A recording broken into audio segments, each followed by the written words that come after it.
Morning. Hey, Zeb. Home. I didn't like it so much growing up. When I was 12, I decided I was going to run away. Did anybody in here run away when you were You made it to the end of the block. It's kind of a rhetorical question, but okay. Thanks for answering. So, it's all right. No, I'm just messing with you. Yeah, we make it to the end of the block. Grandma's house, friend's house, play a few video games, and then eat their food and eventually make our way home by dark. Not Bob Witte. 12 years old, growing up in St. Louis County, and I decided that I was going to run away. I was tired of my dad's rules. I was tired of his, sternness, his strictness, and so I decided I was going to take off.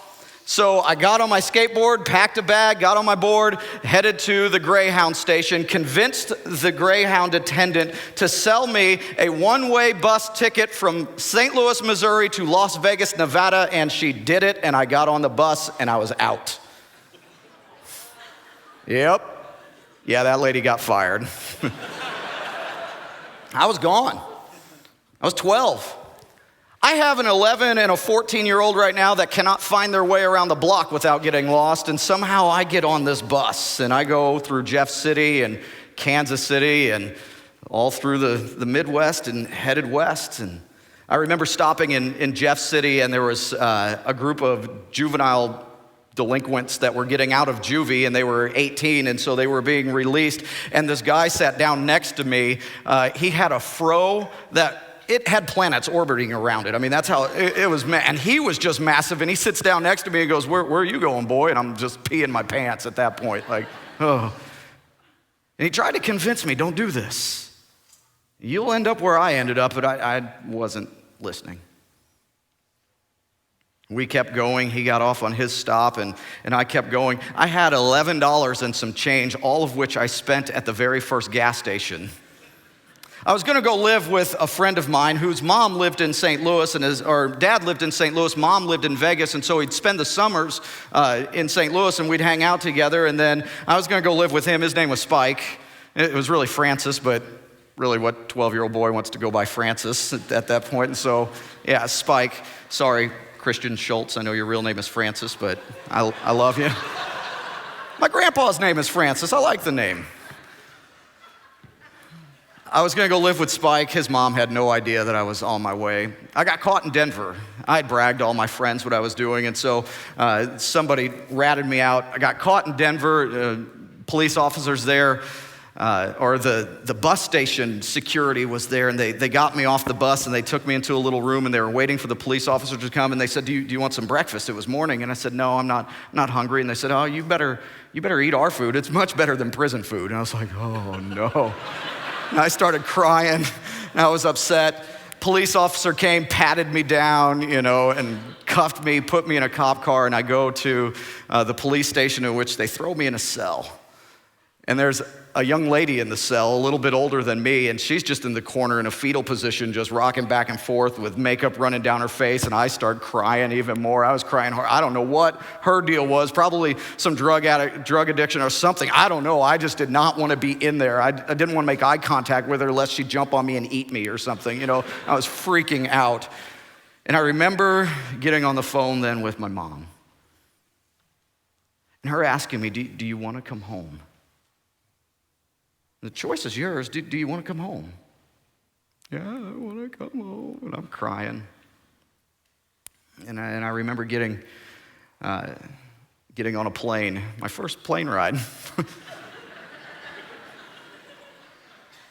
Nonstop from Denver to St. Louis. I remember sleeping on the plane and getting off the plane and seeing my mom there at the gate and crying and her hugging me and just saying, welcome home. I remember going home. My dad was out, probably at a bar, and him coming home and me saying, hey, Dad, I'm sorry, to just be met by the back of his hand. Just slap me. Yeah, I didn't want to be at home.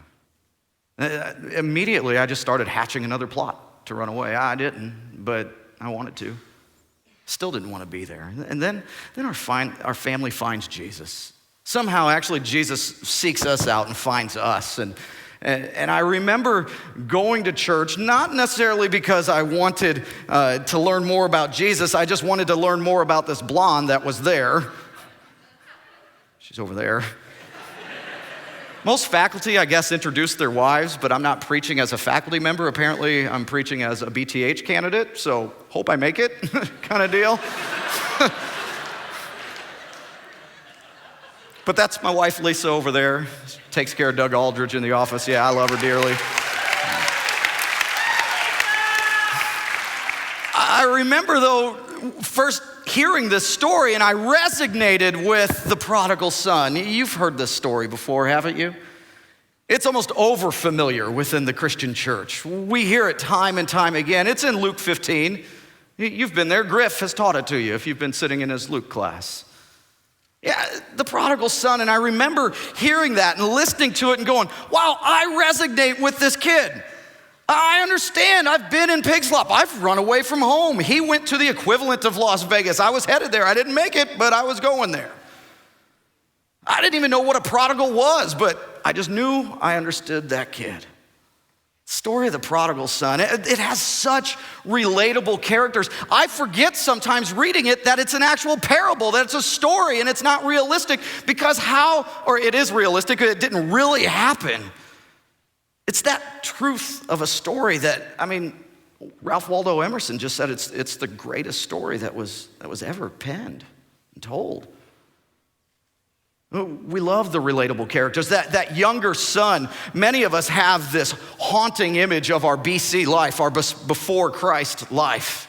You know what that's like. You understand those passages are sweeter to you, like 2 Corinthians 5:17. You love those kinds of passages. The old is gone and the new has come because we're a new creation, because you know too well that old life and the transformation of Jesus Christ. You understand the reality of the story, the beauty behind it, the cleansing, the shackles that are loose, the forgiveness, the redemption that comes when the boy finally goes home. We know the slop of our sin and our filth, and we bask in grace now. You know that story, don't you? A man had 2 sons. Younger son said, "Dad, give me my share of the inheritance." He's saying, "I wish you were dead. I want my part. Give it to me. Give it all to me now." And he took off for a distant country, as far away from dad as possible. Spent it on wild living, prostitutes, squandered the money, the text says. Well, we've been there before. That's why that character resonates so much. We've been at that point too, where you know that as he's squandering all of his money disappears right at the same time. Oh my goodness, a famine comes upon the land. Maybe a famine was already there, he just didn't feel it when you have money. And now all the friends are gone and the women are gone and the funds are gone and the fun is gone and I need a job. And the only job that he could find was wallowing in the slop, feeding pigs. It's at this point in the story, I'm sure that there's some Jews that are there that are kind of throwing up in their mouth just a little bit because no. And then Jesus just sinks that knife in deeper and says not only was he feeding pigs, but he was so hungry that he longed to eat the slop that the pigs were eating. And they threw up a little bit more. We know this character, don't we? We know verse 17 where it says, "And then he came to his senses." When I'm relating to this younger son, that's my most important verse. He woke up. He came to his senses. He pulled up his bootstraps and he goes, "Look, I've got to do something. I've got to go home. My father's servants have it way better than this. I've got a speech ready to go. Father, I've sinned against you and against heaven. I've sinned against heaven. I've sinned against you. Please, just make me like one of your hired hands. I don't want to be your son. I'm not worthy. Please." And he got up and he left. And we love that character, don't we? We love how the Father accepts him, but is there more? Don't you think there's more? Doesn't your heart ache for more in this story? It can't just be about, well, get your act together and go home. My heart aches, it bleeds, it wants something more from the text. Maybe we find it in another character. We know the older brother is there. We know him as well. We know him all too well, don't we? The position of the two sons. We've got this faithful, hardworking, never rebels older brother, and then we've got this rebellious, good-for-nothing younger son. They're polar opposites. They're on opposite ends of the scale. The son comes home, the father greets him, welcomes him, gives him a robe, gives him a ring, gives him sandals, gives him the fattened calf, and they begin to celebrate because my son was once dead, now he's alive, he was lost, now he's found. The father's celebrating and goes, wait, where's my older boy? Well, he comes in, he asks a servant, what's going on? Well, your younger brother's home. He's home, your father's celebrating the fatted calf, the robe, the ring, the sandals, and his arms cross. When the two of them converse, Dad, what are you doing? This rebellious, disgusting son of yours comes home after wallowing with pigs and spending all of his money, all of your money, on prostitutes. I've been here working hard, slaving for you. You haven't so much as given me just a young goat so I could celebrate with my friends. What's the deal? We've been in the older brother's shoes, haven't we? I would imagine as Jesus is telling this story, all the eyes are shifting to the Pharisees and the teachers of the law that are in the crowd. They know it's them. Jesus knows it's them. We know it's them. Oh, but we can relate, can't we? We can relate. The teachers of the law are crossing their arms. The son, along with the religious leaders, just refuse to forgive. Refuse to let go. They separate. They jock for position. They want the highest, the most prestigious place, and they have no time for the filthy, worthless scum like sinners and tax collectors. We segregate ourselves away from those types of people. We know what that's like, don't we, church? We know what it's like to hold bitter grudges, to segregate, to try and work up the ladder of position. Oh, I don't want to be in this church. I want to be in a bigger church. We do all of that kind of stuff. And today, some of us in here, we need to relate to the older brother. Go home, make a phone call, reconcile. Forgive. The older brother is a biblical dashboard dummy light for those people that have hard hearts. Think that they're better than others. But my heart aches for something more in the story, doesn't yours? It's got to be more than just a rebellious son pulling up his bootstraps and repenting and going home. It's got to be more than just a warning signal for Pharisees and teachers of the law and the likes of us that might be acting that way about forgiveness and reconciliation. And there's got to be more out of the father, right? You know he's the central character of the story. You know it's about the father who remains in consistent love for both of his sons. His rebellious son that comes home and is met by love and celebration. The older son that comes home off of the field and is met with, well, he's met with love as well, isn't he? Son, everything I have is yours. Please join the party. All of this inheritance is yours. The father loves. He loves the self-righteous. He loves the sinners. He loves. It's a story about a father. I remember listening to Woody teach on this passage of Scripture in my home church and thinking, and even sitting next to my dad going, I wish my dad was that way.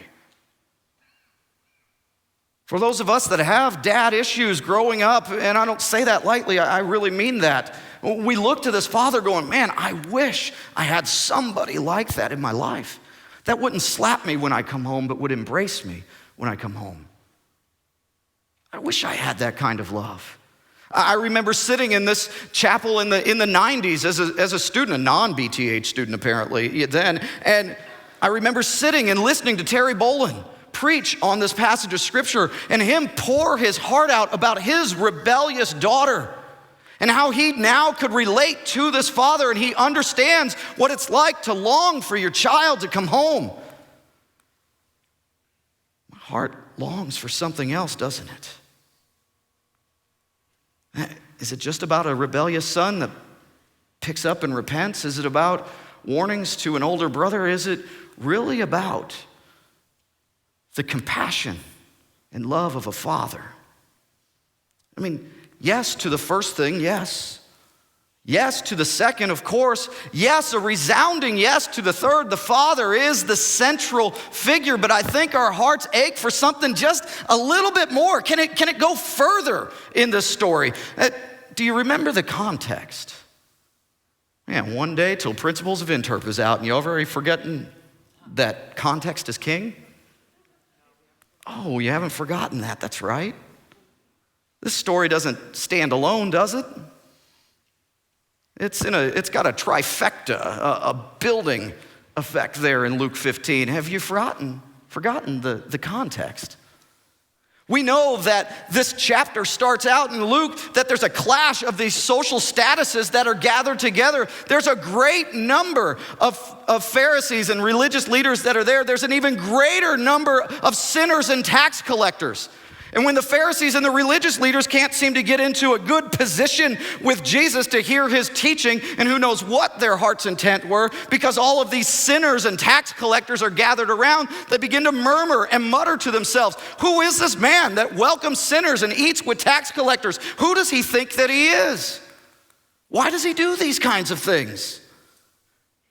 In response to their murmuring, Jesus tells 3 short little stories. First one, the lost sheep, a monetary loss. Second one, a lost coin, a monetary loss and probably a sentimental loss, as a lot of people associate this woman searching for a lost coin with her dowry, her headdress. It would be similar to saying, a woman lost her diamond. We would assume that that's not just valuable to her monetarily, but sentimentally as well. Something similar to that. And then the pinnacle, the lost son. It's not about money. It's not about sentiment. It's my child. These stories build. Maybe the more of what we're looking for in the story isn't something that Jesus forgot to say, but it's something that we forget to hear, that we forget to see in the story. Our Bible headings often point us to what is lost.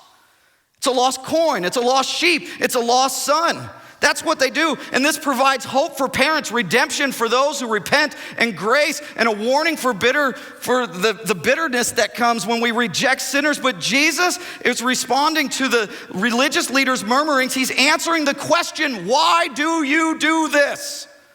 Why are you this way? We're God's chosen people. We don't act this way. Why are you acting this way by welcoming all of these people, by going after these kinds of people?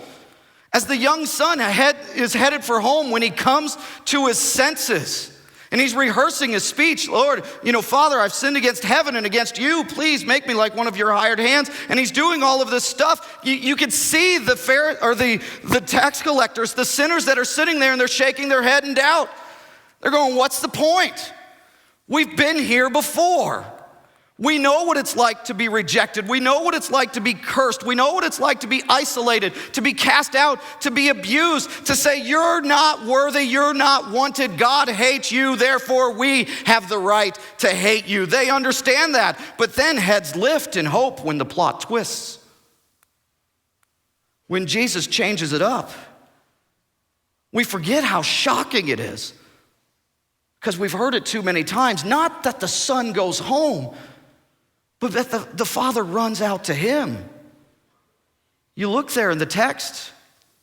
Tobit says that it's undignified. It's completely out of couth for a Jewish man, an older Jewish man, to hike up his skirt, bare his legs, and run. They don't do that. But while he was still a long way off, when he could barely even recognize his son, can you picture the scene? The son's walking down a familiar path that he hasn't been on in a long time.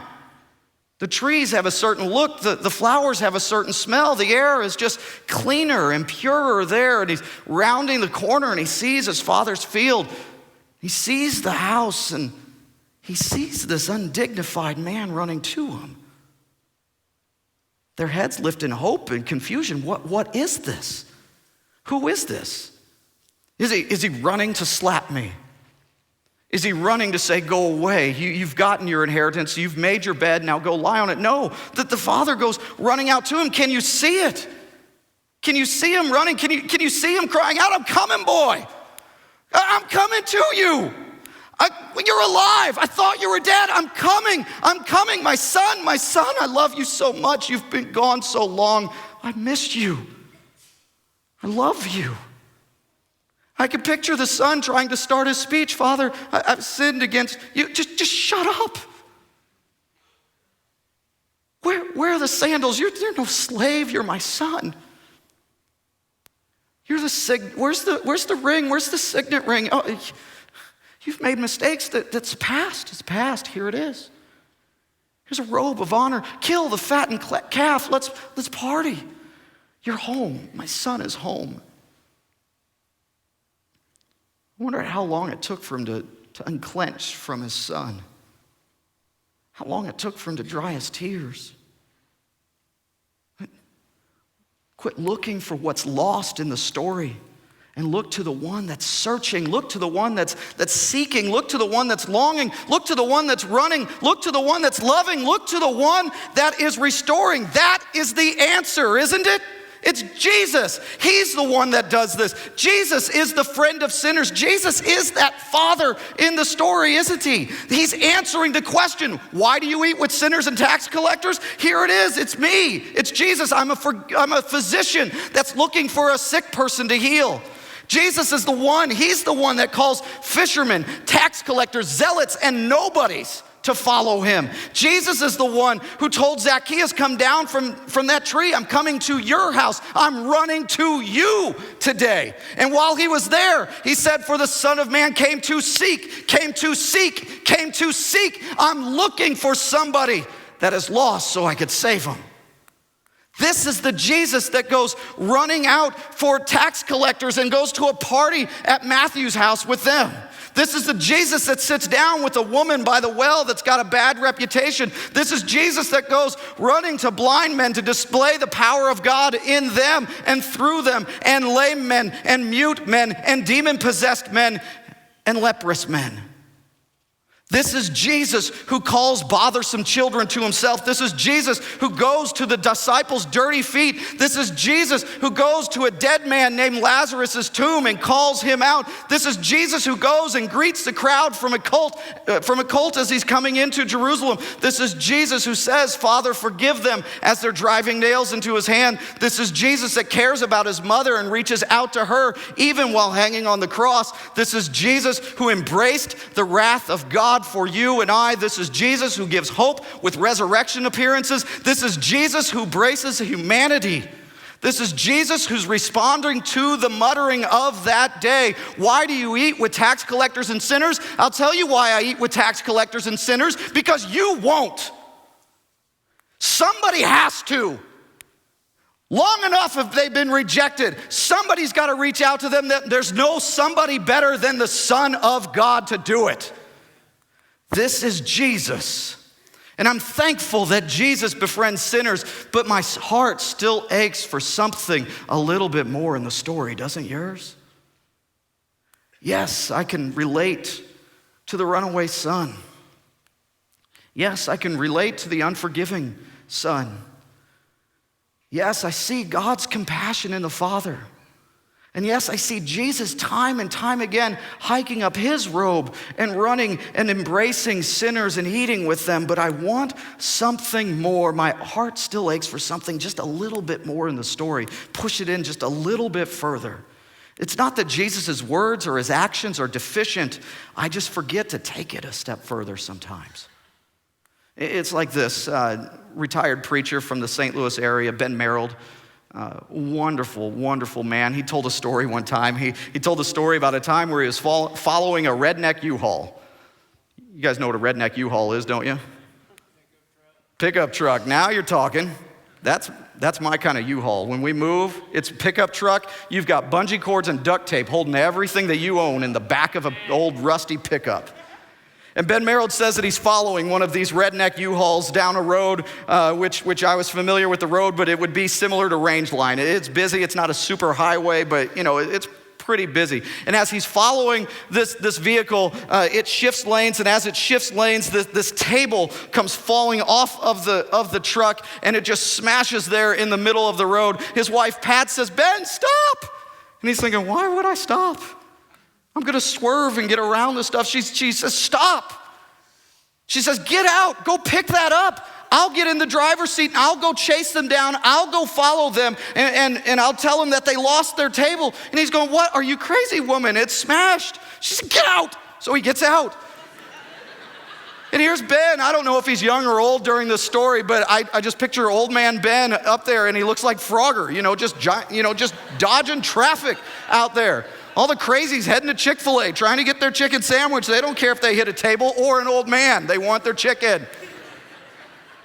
And he's out there and he's gathering up a leg here and part of the tabletop here and a leaf over here, and he's gathering it all up and he's getting it to the side of the road, and he even starts to fix it. And he said that he didn't even have that universal Allen wrench that comes with all cheap furniture that you have to put together. You know what I'm talking about. And he's putting this table together, and then Pat circles around and she comes back and she says, "Ben, get in." Well, where are they? I'll help him get this load of it. Just get in the car. Okay, gets in. Where are they? Should we get the table? What? And she just starts to drive away. Where are they? They need their table. I just risked my life and limb for this table. Where are they? They don't want it. They were headed to the dump. They were just going to throw it away.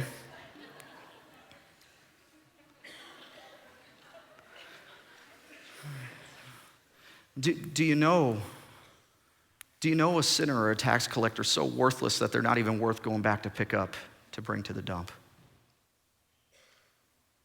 Do you know somebody like that?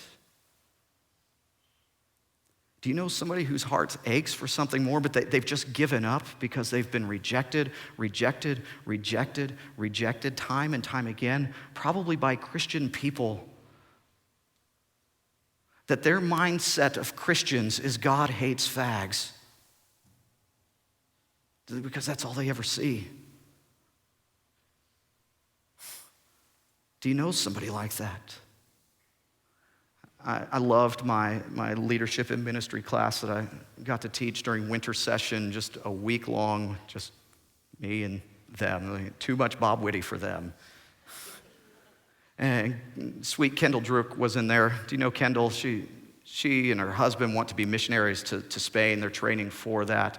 And she wrote in her final paper that I just read last week, one of the things, she just kind of opened herself up and she said, my greatest fear is that I'm going to be forgotten. My greatest fear is that I'm going to be forgotten, that I'll go to Bible college, that I'll go and do my mission work, that I'll do my humble service, and that nobody will remember me, nobody will notice my work, that nobody will care. My greatest fear is that I'll be forgotten. People do not forget extravagant love that goes and chases them down. People don't forget that. Love that runs towards and doesn't run away. Love that embraces and goes and gets people don't forget that. Well, I mean, Bob, if a sinner or a prostitute, a tax collector, a homosexual, a drug addict, the sexually deviant, if a drunk walks into our church, I'm confident that I would accept them. I'm confident that we would embrace them as the people of God. I'm confident that we would help them, give them the help that they need, share the good news with them, but we're missing the point. People are not walking into churches. They are avoiding us. They shy away, they back away, they don't come to us because we've turned this Great Commission into a call for sinners to come to church and find acceptance instead of a call for the church to go out and find sinners. That is the point of the parable of the prodigal son. Go chase them down. Humiliate yourself. It's time for modern day Pharisees to be offended and to grumble at us because we've missed another meaningless church meeting because we've run towards low-life sinners and we're nowhere to be found because we're out embracing them. The thing that my heart aches for, the thing that has been missing in the story isn't me relating to the older son. It's not me relating to the younger rebellious son. It's me taking the example of Jesus Christ and running out to scum. It's Ashley Weiss running out to the Joplin Muslim community when an arson set their mosques ablaze. And she has to listen to all the debates, whether she's right or wrong or in between. I think about those that ran out to a young man named Jesse Lamb, who's an atheist. And I started building just a small relationship with him. But then he came to one of our classes and did a little presentation and everything. He talked about his fiance that he was going to marry, and he talked about his little daughter that they have together. They were living together, and he asked me to marry them. I said, yeah, absolutely, I would do that. There was great debate on whether we should marry non-Christians or not, in that class. I just asked him, then I told him it was Jesse. They're like, oh, yeah, but we know him. But then when he messages me and says, hey, things didn't work out and she cheated on me. And then when I see on Facebook where Jesse says, I gotta move and I need some help, and all of his friends over at Southern saying, yeah, I would come over and help you out, but I'm busy. I don't have the time, I gotta work, I've got class, I've got this, and he just needed to get out, and he had an apartment, he had somewhere else to go, and I put the call out, and Tyler Hafling and Ian Johnson and 15 other students or so go and bombard him with the love of Jesus Christ.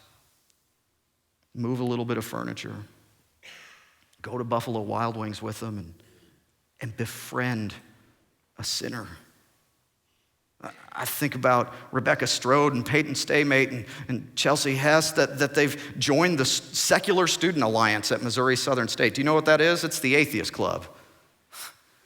Atheists, agnostics, church haters, and pretty much they just poke fun at Christians. And they have built such rapport and such relationship and are making a difference by running two sinners off of this campus and going to them.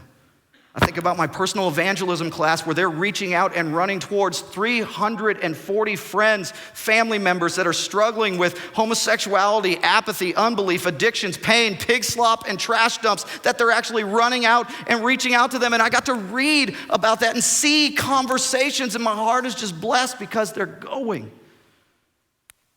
They're hiking up their robe, humiliating themselves, and going. I think about my son Josh. He's 14 and he was 13 at the time, and I went to go pick him up from camp in the middle of the camp week over at Siokomo. It's just right around the corner from where we live, and we had some family friends coming in that he wanted to see, and so just a couple hours in the afternoon I was going to go pick him up. And as I'm picking him up, I'm looking for him everywhere, and I see one of his youth sponsors say, hey, have you seen Josh? Well, have you talked to Austin yet? His youth pastor, Austin Weiss. I said, no. He goes, oh, you need to talk to Austin about Josh. I'm thinking, well, what did he do? This is my good kid, Just kidding. My other one's good too. Yeah, okay, he's good too. I had to think about that for a second.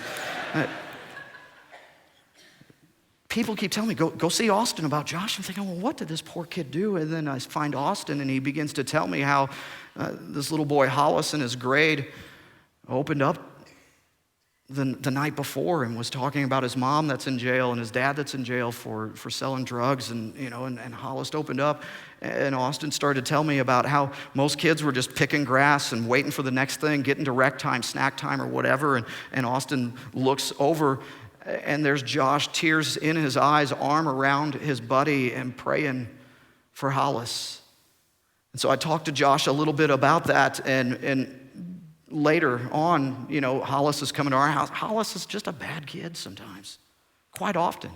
He's suspended, he gets in fights, and yet here's Josh. He's just a pure, good kid. And I know I'm a parent and I've got skewed perspective, but he just really is. The two of them don't go together whatsoever.